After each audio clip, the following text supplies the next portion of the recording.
What's going on, everybody? Porter from Roll for New GM. Today we're going to talk a little bit about Vampire the Masquerade, the TTRPG.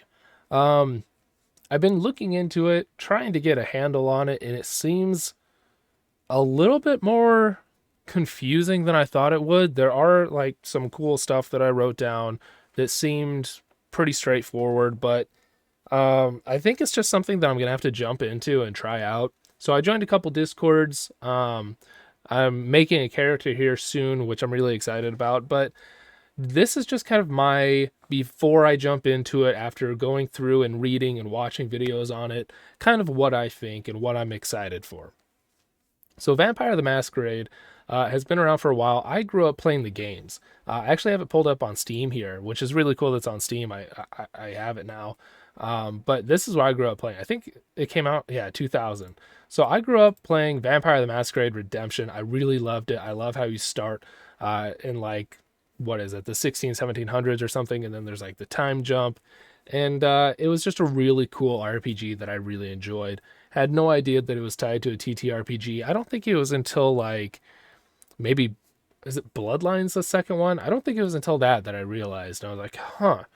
And even then, I wasn't really into TTRPGs. It wasn't until the last 2-3 years where I'm like, oh shit, I really want to try that. So, some things that I found as I was looking through Vampire the Masquerade and how to play it and everything. Um, there's a lot of lore and content. Like, D&D has a lot of lore and content. I feel like Vampire the Masquerade just had, like, there's so many different clans to choose from. Each clan has different abilities. Each clan has different drawbacks and everything. And then just the city, the settings and everything, really interesting. So some of the things that I thought were pretty cool. I like the hunger levels. Hunger levels go from 0 to 5, and it just depends. Like if you have 2 hunger level, um, you might have to roll some more dice. Speaking of dice, is just d10s, which is kind of interesting. And a success, like you'll roll a handful depending on the situation, and then a success is like a 6 or above. And then so like you have a pool of dice that you might roll, and then a 6 and above is a success. And if you have enough 6 and aboves, then you succeed on the roll. I like how it's because I've been so deep into D&D and stuff like that that seeing a TTRPG that just uses D10s and like you roll a pool of D10s, I like it. I like the switch. I think it's interesting. So a success is 6 and above. This is what I really like. Obviously, it's a vampire game, so I really like how it feeds into that. So if you roll a 1, it's a bestial failure. And this is like where you become more like the beast inside gets out. You are putting on a masquerade, so you want to cover up that you're a vampire a lot of the time. But um, so if you roll too many ones, you've got those failures. You become more vampiric. You might lust out for blood. You might attack something. Um, Meanwhile, on the other side, you have critical successes, which is 2 or more 10s. Um, and at the same time, like you succeed on the check, you do really well. It's like, all right, I rolled 2 10s. May or may not be good. So the way it was explained to me is if you're trying to do an intimidation check or something, and you roll critical success, you'll succeed the check, but you may like grow your fangs out or show your fangs. You may do something vampirically to do the intimidation, which breaks that masquerade, and then they're going to be like, oh shit, like you're a fucking vampire. So I really like that. I like how even on a critical success it could still like, oh fuck, I went too far.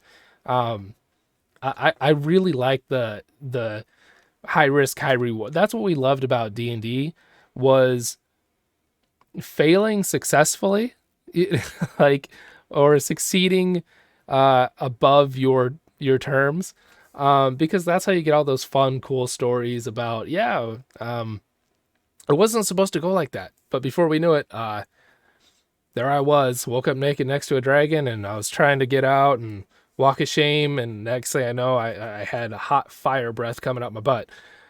that's the stories we want to hear. We don't want to hear about, yeah, I walked in there, I marched right in, I slayed the dragon, I took what was mine, and I left. That's not fun and exciting. We want those funny stories, and I think Vampire the Masquerade really lends itself to that. It seems like whether you're failing or succeeding, there's always that chance. It's like shit's about to get wild. So with that, there is the humanity rating, which I really like. Humanity is on a scale of 0 to 10, and you could get points and retain your humanity. Meanwhile, you get I think they were called stains, which are like you do bad things, you kill somebody when you weren't supposed to or whatever, and then they keep they go back and forth. So like you remain your humanity or you lose it. Some cool stuff there.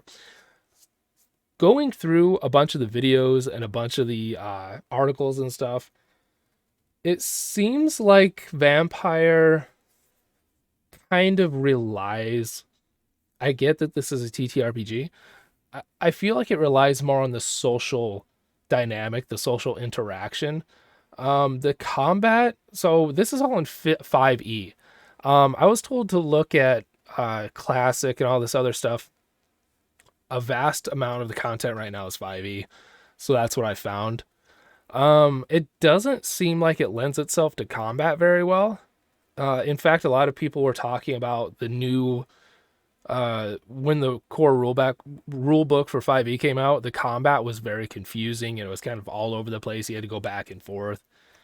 So it seems like it really leans more into the social interaction. And even when you get like a combat, it feels more like uh, presence of the mind, just going with the story. So there was a video talking about instead of doing initiative and going back and forth and I hit this, you hit that, I hit that, they did it more like I want to get that thing out of his hand. What do I have to roll? And then they went back and forth with that. I think I like that. If I went into a campaign knowing that that's what the combat was going to be like, I think I would like that. Um, it definitely seems like it's more about the story and more about personal growth as a character and like the morality of it, making moral decisions or completely going against it and just giving into the beast. I really like that. I really wish that I was able to achieve that more with my D&D campaigns when I was running it. Cuz it feels like every time you try to get into that moral play about like should we save this town or should we save this kid? It was always you know it becomes a meme. You get a group full of murder hobos and they don't care. They just kind of take what they want. I feel like Vampire the Masquerade, it really lends itself to that character development, making those tough decisions, deciding when and where to show that you're a vampire and when not to. So I really liked, I think I would personally enjoy being a player more in that situation. Another video I watched talked about the campaign building and how it is a little bit more difficult in Vampire the Masquerade because with games like Pathfinder, D&D, of course you can have amazing and great stories. I'm not saying that you can't, but you can really riddle a campaign full of encounter, small encounter, big encounter, boss fight, boss gets away, encounter, dungeon, encounter. It's really easy to break up. Whereas in Vampire the Masquerade, it really feels more like you could write a novel and then have your characters go through it, like a choose your own adventure, more set on gaining the story pieces and battling themselves. So I think it's really interesting. I like how there is combat. The way it was explained to me was 5e's combat was kind of all over the place. So it lent itself more to the story and just kind of getting through that part. I understand D&D and Pathfinder, a lot of those other games can get bogged down with combat, back and forth, 9 rounds later, okay, you guys win. I think the way that Vampire the Masquerade does it, as it was explained to me, really lends itself to speeding that up, continuing on with the story, and pitting the player against themselves whether or not they want to go through with something. As far as like the actual gameplay and rolling back and forth, I really like no matter what you do, there's always the chance that you're gonna completely fuck up and just eat somebody. I really like that situation. I like the critical successes. I love that it's just D10s. Um, I feel like rolling like a handful of D10s would just feel awesome. Um, let's see what else. Humanity rating, hunger D10s. So let's scroll down. This is on World of Darkness. They have kind of like an intro to everything, where to start, what to get, all the different clans and everything. The clans I know a little bit about because of the games, and even the new, um, what's the battle royale called? It is fairly new. Blood Hunt. Um, they have some of the clans on there, and you pick and choose, and they have different abilities and whatnot. So I'm kind of familiar with it through the video games. Um, but yeah, there's just a bunch of different clans. So like the Broha, revolt, protest, fight, oppose, resist. Um, yeah, violent temper, compulsion, rebellion, compulsions. Compulsions was another thing that was really interesting to me. Um, morbidity compulsion, that's really cool. The necromancers, the manipulators, the gangrel, the beasts. I really each of them seem like unique, and they each have their own power sets. They each have their own compulsions, their banes. Nosferatu, that's in Blood Hunt. Um, yeah, that's really great.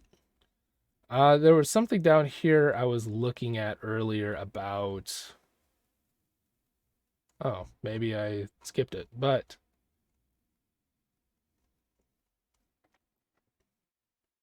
oh, the character sheets. The character sheets, the way I saw it and everything, people were talking about going through the books and creating a character and how it can be intimidating. Um, but I feel like if you just have somebody else show you, it's probably a lot better. But just looking at the character sheet, I was told it's a lot more simple than it's shown. Especially with 5e, the book just seems to be all over the place. So if you get a character sheet, you go through it, you start creating it step by step by step. I was told it's a lot easier and a lot simpler that way than trying to go out of the book and do it. Another thing, what was it? hmm The remorse rolls. So with humanity, as you're gaining levels of humanity, and then you get stains. So the way it was shown, you have 10 boxes, you have 6 levels of humanity, you get 2 stains, and then in between there is like your remorse roll, and you add that, and then you can add or subtract your humanity from that. Messing with the hunger levels, I really like. So the next step for me is I joined a couple of discords. I have a date to make a character, so I'm really pumped about that. But yeah, just it seems much more political. I get more yeah, I guess like espionage and political, and